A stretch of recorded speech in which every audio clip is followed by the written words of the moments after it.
Hai Sobat Trader, kali ini kita bakal bagi-bagian giveaway. Nah, giveaway-nya tuh apa sih? Giveaway-nya itu adalah merchandise spesial nih dari Didimax untuk khusus 5 orang teman. Sekarang kita lihat ya, isinya apa nih. Ada kaos spesial dari Didimax. Terus, ini kaosnya kayak gini ya, kita lihat. Bagus kan? Terus ada flash bag dari Didimax. Lalu ada stikernya. Terus ada Kari Tresna, harum banget. Terus ada di sini gantungan kunci, stiker, gantungan kunci, banyak deh. Banyak banget, berapa? Tuh, ada stiker gantungan kunci lagi. Nah, buat kalian yang mau dapetin gampang banget caranya. Yang pertama kalian tinggal subscribe aja YouTube channel ini dan jangan lupa dinyalain notifikasinya. Yang kedua kalian follow Instagramnya didimax.trader dan jangan lupa komen tag 3 teman kalian. Habis itu yang ketiga kalian join channelnya Telegram kami, ada di deskripsi linknya. Nah, yang terakhir jangan lupa kalian screenshot kalau udah ngelakuin poin 1-3 dan WA ke 0852 8260 5386. Good luck!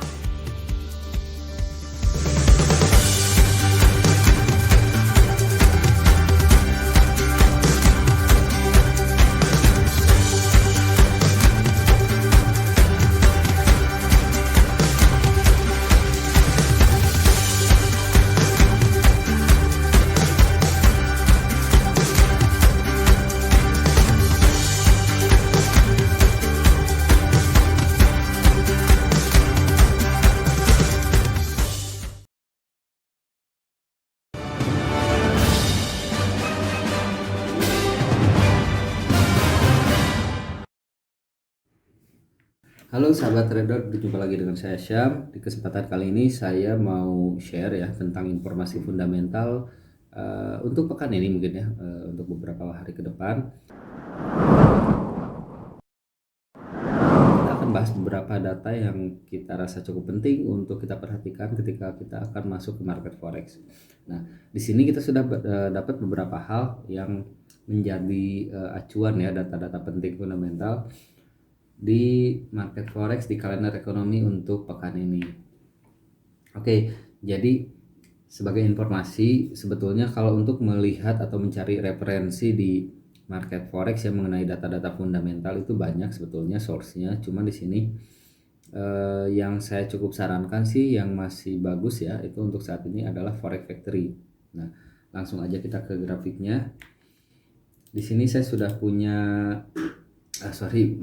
maksudnya sudah buka yang namanya Forex Calendar ya, kalender ekonomi yang situsnya itu dari Forex Factory. Di sini udah cukup lengkap, jadi kita di sini bisa lihat jadwal perilisan data-data, baik data-data yang medium impact dari Bank Holiday sampai dengan data yang high impact, kita bisa lihat ada di sini. Sedikit penjelasan juga kalau buat teman-teman ya. Cara membacanya itu cukup simpel sih kalau di Forex Factory ini. Di sini udah ada hari, tanggal ya. Di sini ada jamnya. Dan di sini ada mata uangnya. Lalu di sini ada warna. Totalnya tuh ada 4 warna ya. Ada yang warna kuning seperti ini, ada yang warna orange, ada yang warna merah, dan ada yang warna abu-abu. Artinya apa?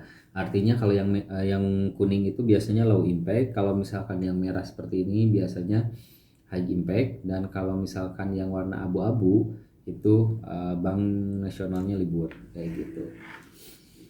Oke, langsung aja mungkin ya.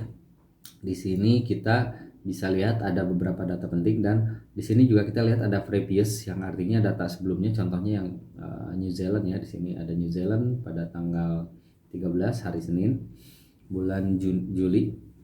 Di sini ada previousnya minus 0,8, forecastnya tidak ada, lalu aktualnya 0,5. Nah, teman-teman juga bisa lihat dampaknya tuh sebenarnya seperti apa sih. Contohnya misalkan kita lihat kemarin ya, hari Selasa tuh ada rilis dari USD. Nah, ini CPI. kita bisa buka juga amplopnya seperti ini. Nah, kita bisa lihat di sini detailnya dari mulai source atau sumbernya itu dari badan statistik ya, statistik. Lalu ada measures change the price of goods is service purchase by consumers. Nah, yang paling kita perhatikan tuh di sini adalah usual effect seperti ini. Yang dimana di sini dikatakan bahwa actual greater than forecast is good for currency, yang artinya bila mana aktualnya di sini ya, yang tadi saya jelaskan, aktual lebih besar daripada forecast, lebih bagus, mungkin bukan lebih besar maksudnya, aktual lebih bagus daripada forecast, maka artinya positif atau bagus untuk mata uangnya kayak gitu. Nah, why traders care? Kenapa para pedagang harus peduli, harus perhatikan, karena consumer price account for a majority of overall inflation. Jadi di sini kita bisa lihat bahwa ini berpengaruh kepada inflasi keseluruhannya dia. Nah, inflation is important for to currency value because rising price lead the central bank to raise interest rates out of respect for their inflation containment mandate. Nah, ini data-data yang seperti ini sebenarnya kan kalau kita buat teman-teman yang masih cukup bingung untuk memperhatikan apa sih sebetulnya isinya, kita cukup lihat impactnya aja di sini. Minimal kalau saya tuh di filter aja, saya perhatikan aja yang warnanya merah seperti ini, yang artinya bahwa di sini adalah high impact. Lalu nanti kita tunggu tepat di jam perilisannya, itu tunggu hasilnya seperti apa. Lalu kita bisa ambil aksi ya. Nanti kalau misalnya oh iya misalnya nih rilisnya positif hijau seperti ini artinya positif, maka bagus untuk mata uangnya kayak gitu. Nah, di sini ada beberapa data yang cukup penting untuk pekan ini ya. Yang pertama ada BOE Governor Bailey Speaks. Nah, ini Gubernur Bank of England, Bank Inggris. Ini pidato ya kalau speaks. Nah, kalau pidato kayak gini biasanya nggak ada forecast atau previousnya, karena ini lebih ke statement atau pernyataan. Nah, ini juga high impact, udah lewat. Nah, di sini juga ada yang low impact, ada yang medium impact. Lalu pada hari kemarin Bank Euro libur ya. Observance of National Days. Nah, seperti ini. Lalu yang untuk hari ini kita ada beberapa data yang bisa dibilang high impact ya. Jam 4 subuh tadi, jam 4 subuh pagi, Presiden Trump speaks, yang artinya Donald Trump ada pidato atau pernyataan atau statement yang dimana tadi subuh itu atau tadi pagi itu statementnya itu dianggap dovish ya, atau negatif, atau memberikan sentimen yang buruk. Makanya kalau kita lihat tadi pagi kayak Euro, AUD USD itu mengalami kenaikan karena USD-nya melemah, yang diakibatkan dari pernyataan atau statement dari Donald Trump tadi yang jam 4 subuh itu. Kayak gitu. Lalu di sini ada BOJ Outlook report, itu dari Bank of Japan, dari Bank Nasionalnya Jepang, ada report ya, ada pernyataan juga. Lalu di sini ada monetary policy statementnya, ada kebijakan moneter, pernyataan kebijakan moneternya juga. Ini tentatif. Nah, kalau tentatif kayak gini biasanya ini nggak bisa ditentukan tepatnya kapan, karena dari merekanya pun belum dipastikan jamnya itu jam berapa kayak gitu. Cuman kalau biasanya kalau Jepang kayak gini, kalau nggak jam 9 atau jam 10-an, jam 1 atau jam 2 biasanya statementnya itu keluar kayak gitu. Lalu nah ini bisa ditunggu nanti hasilnya seperti apa, dan impactnya cukup tinggi nanti ke market. Kalau misalnya BOJ Outlook reportnya dia positif, maka mata uang yen bisa menguat. Apalagi kalau kebijakan moneternya, pernyataan kebijakan moneternya juga positif, maka juga itu akan menguat juga untuk mata uang yen kayak gitu. Ini masih tentatif ya, nanti bisa kita tunggu seperti apa hasilnya. Lalu di sini untuk hari ini ya, masih di hari ini kita juga punya data dari Kanada ya, high impact jam 9 malam. Nah, satu informasi lagi buat teman-teman, dipastikan ya untuk jamnya sama sesuai. Kalau saya waktu Indonesia Barat, jadi GMT plus 7. Nah, ini bisa disetting juga nanti sesuai dengan time zone-nya masing-masing. Kalau di sini saya udah setting sesuai dengan time zone saya, jadi udah sesuai ya jamnya. Nanti jam 9 tepatnya di jam 9 pas di Kanada ya. Ada sama ini juga ada kebijakan moneter dari BOC, Bank of Canada. Lalu di sini juga ada rate statementnya juga, ada pernyataannya juga, lalu ada overnight rate-nya, ada suku bunganya juga, lalu ada press conference-nya, lalu itu aja mungkin kalau untuk Kanada ya. Lalu di jam 9.30-nya juga ada dari USD jam, yaitu crude oil inventories atau persediaan minyak mentahnya, dan itu biasanya cukup berdampak juga sih ke market kayak gitu. Itu untuk hari ini ya, beberapa data penting. Lalu untuk besok tanggal 16 Juli kita di sini pagi-paginya udah disuguhin sama high impact news dari New Zealand jam 5.45 AM ya, pagi. Itu sama sih sebenarnya, ini juga aktualnya impactnya seperti ini. Actual greater than forecast is good for currency, artinya aktualnya bila lebih bagus daripada forecast atau prediksi maka bagus untuk mata uang.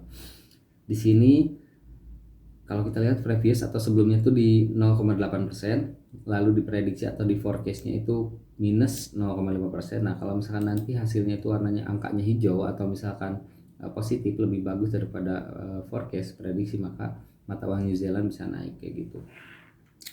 Lalu di sini untuk jam 8.30 masih di hari yang sama tanggal 16 Juli kita punya high impact juga di Aussie ya. Ada beberapa momen memang untuk minggu ini yang cukup bagus untuk dimanfaatkan. Ini ada unemployment rate sama employment change, perubahan tenaga kerja sama tingkat penganggurannya. Diprediksi nggak bagus sih kalau saya lihat sini ya, bertambah. Lalu untuk employment change-nya kemungkinan ini positif karena forecast-nya juga udah bagus. Kalau dirilisnya nanti positif kita bisa buy aja di AUD ya, atau AUD USD atau AUD yang lainnya. Disambung di jam 9 pagi masih di hari yang sama 16 Juli yaitu ada GDP, Gross Domestic Product, quarter per years. Nah ini biasanya per kuartal atau per tahun ya, per kuartal tahun. Di sini kita punya forecastnya itu cukup bagus, positif. Nah tinggal kita lihat nanti aktualnya seperti apa. Kalau di sini aktualnya juga dirilisnya juga positif, maka artinya kita bisa, kalau CNY itu biasanya sensitifnya langsung ke emas ya, SAU.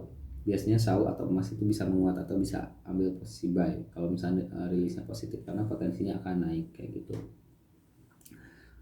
Lalu masih di hari yang sama tanggal 16 Juli hari Kamis kita punya high impact juga di euro, yaitu main refinancing rate. Nah di sini kemungkinan sih kalau ini nggak akan terlalu berpengaruh besar walaupun high impact sini, karena kalau menurut prediksi saya sih ini hasilnya juga sama, nggak ada perubahan angka yang signifikan, jadi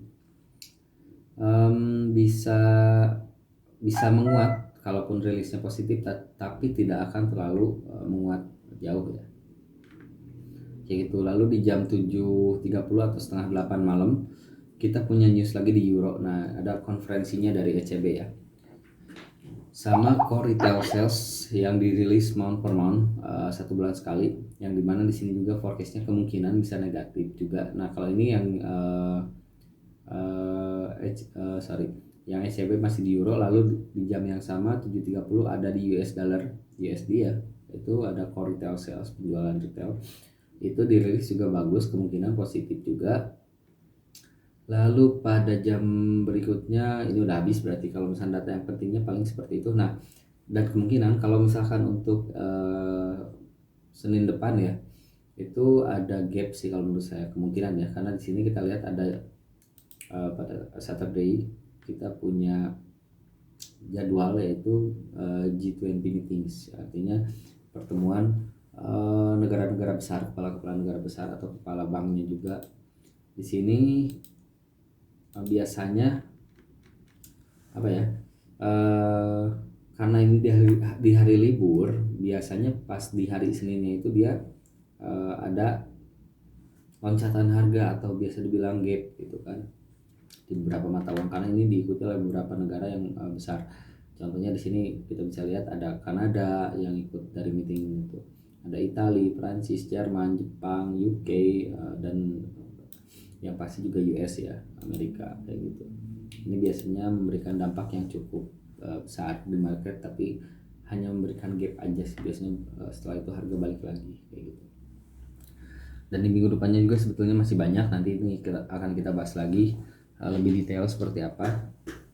Di sini saya hanya share informasi beberapa data penting yang bisa kita perhatikan di minggu ini, dan cara membacanya seperti apa, dan tindakan yang harus kita lakukan seperti apa. Simple tindakannya. Kalau misalnya kita nggak mau istilahnya trading dengan kondisi market yang dampaknya tinggi, kita bisa hindari melakukan transaksi di jam-jam tersebut ya, di jam-jam perilisannya.